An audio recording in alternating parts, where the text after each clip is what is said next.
बहुत समय पहले एक छोटे से गांव में एक बूढ़े पंडित रहते थे। उनका नाम था पंडित देवशरण। लोग कहते थे कि वे किसी के भी हाथ की रेखाएं देखकर उसका भूत, वर्तमान और भविष्य बता सकते थे। गांव के लोग दूर दूर से उनके पास आते थे। कोई धन के बारे में पूछता, कोई शादी के बारे में, तो कोई अपने भाग्य के बारे में।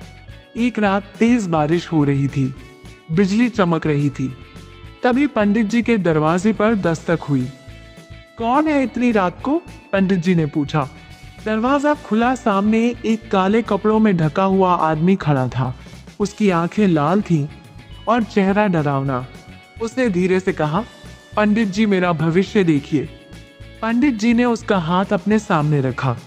जैसे ही उन्होंने उसकी हथेली देखी, उनके चेहरे का रंग उड़ गया। उस आदमी की हथेली में भाग्य रेखा ही नहीं थी। पंडित जी कांपती आवाज में बोले, ये कैसे हो सकता है? आदमी मुस्कुराया और बोला, क्योंकि मैं इंसान नहीं हूँ। अचानक कमरे की सारी मोमबत्तियां बुझ गईं।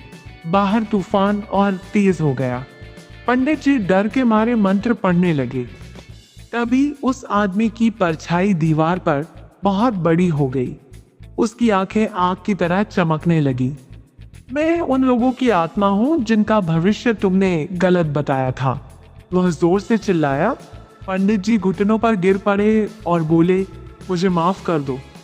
लेकिन तभी अचानक मंदिर की घंटियां बजने लगी। कमरे में तेज प्रकाश फैल गया। वह डरावनी आत्मा चीखते हुए गायब हो गई।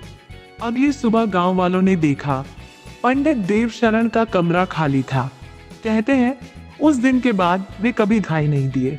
और आज भी बरसात की अंधेरी रातों में उस पुराने घर से किसी के मंत्र पढ़ने की आवाज आती है।